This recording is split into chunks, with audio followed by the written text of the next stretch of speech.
Good morning, dear friends. Welcome to the IT class. So, we will study about database concepts in this class. So, let us start. So, first we will understand that what is database, how database is formed. So, what do you mean by database?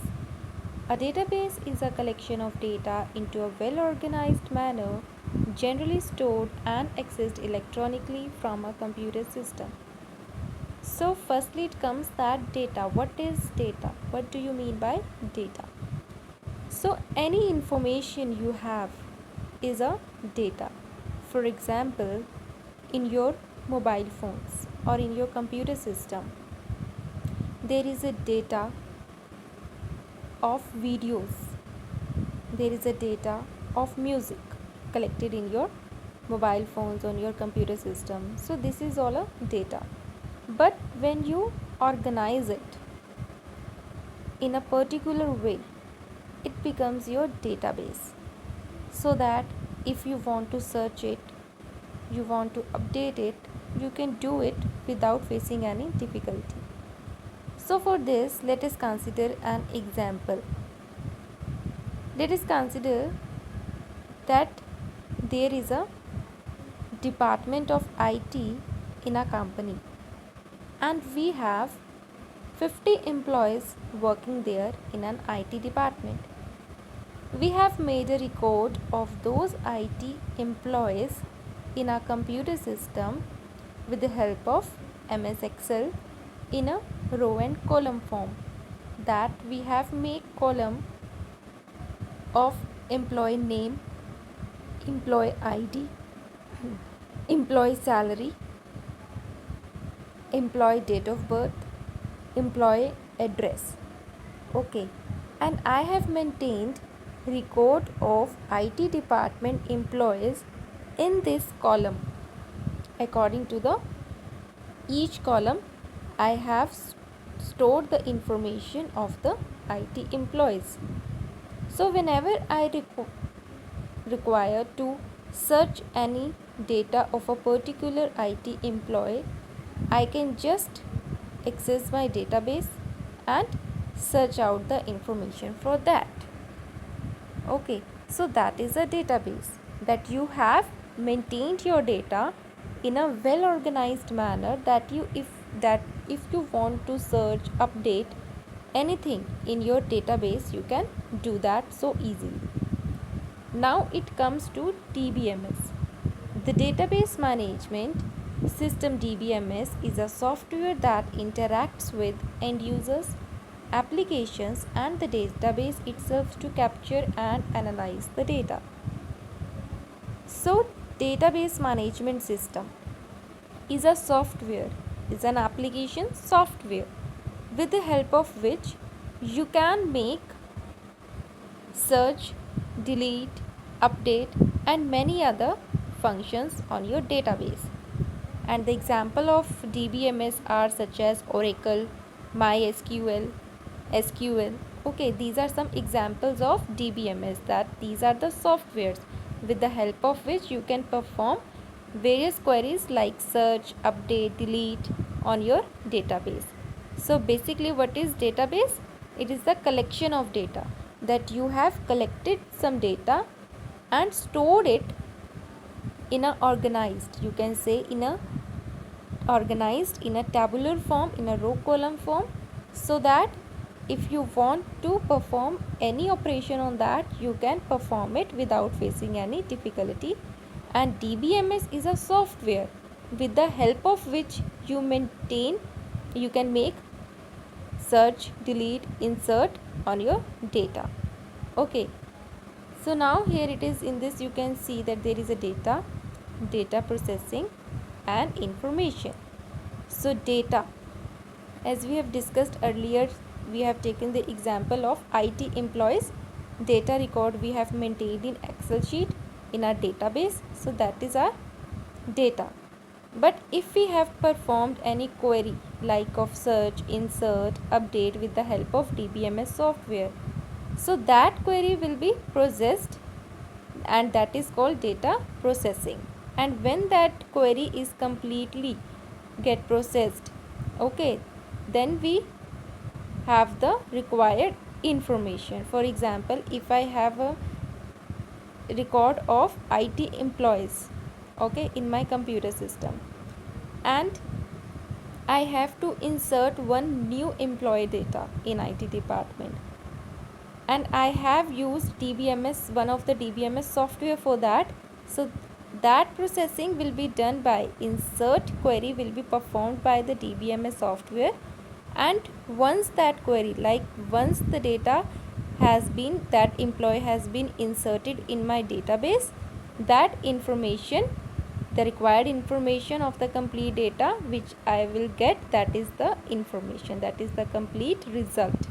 Okay, so now let us come to properties of database, that how database is useful for us. So database is designed, built and populated for the specific purpose. Like if I have maintained the record of IT employees, so why I have maintained that? So that if I need to search any particular record of the IT employees, I will just search from it, from the database, okay, so easily. So that is for the specific purpose. It can be of any size and complexity, that if your data will be large, your database will also be large. So that depends upon your data. Okay, your database can be large also, can be small also. Okay, it can be maintained manually or computerized. So if you are having large data, so you will maintain it on your computer system, but if you are having a small data, you can also maintain it on your notebooks, on your register. For example, if there is a school and I have to maintain data of only one class, okay, say class 12th IT students, so there are 10 students of IT in a school, I have to just maintain their names and subject, so I can do it in my register also. So that will be paperwork, so I can maintain it manually also and computerized way also. Okay, it provides security to the data. So if you have maintained your database with the help of username and password, so it provides security to your data also, that no one can access your database without the username and password. So it provides security to the data also. Now there is need for database, that why we have started using the database, why it becomes necessary to use the database instead of file system. Okay, so for this let us consider an example. There is a company and there are two departments. We have maintained sales department employees record in one file, and I have maintained payroll department employees record in file 2. But in both the files I have common information of sales department employees, because in payroll department I also have the payroll of sales department employees also, and in sales department employees file I have complete information of sales department employees. So what it is doing, it is consuming your memory of your computer system, like same information you are storing in file 1 also and file 2 also, so it is consuming the more memory. Okay, so to avoid this problem we have started using the database. In the same way, if you want to update any information regarding sales department employee, you need to update it in file 1 also and in file 2 also. If you will not maintain it in both the files, then data inconsistency will occur, okay, which will create problem for you. And see, here there is data redundancy. When same data is stored in multiple files, then more space is covered, which results in data redundancy. So what we have studied here, that in file 1 and file 2, same information of sales department employees are there. So what it is doing, it is creating duplicacy, okay, and memory consumption is also more. So to avoid this problem, we have started maintaining our data in a database instead of file system. Then there is data inconsistency. If data is updated in one file but it is not updated in another file, then it may result in data inconsistency. Okay. Lack of data integration. When same data is stored in multiple files, then it is difficult to retrieve information from all the files. So it may result lack of data integration. Okay. So like here there are two files, but if same information is there in both the files, common information, then I will search it in both the files. So it is consuming my time also. So to avoid this problem, I need to create database of my data. Okay. So these were the problems which we have faced in the file system.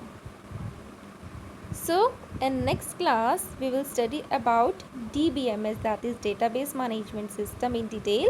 Till then, have a nice day and thank you.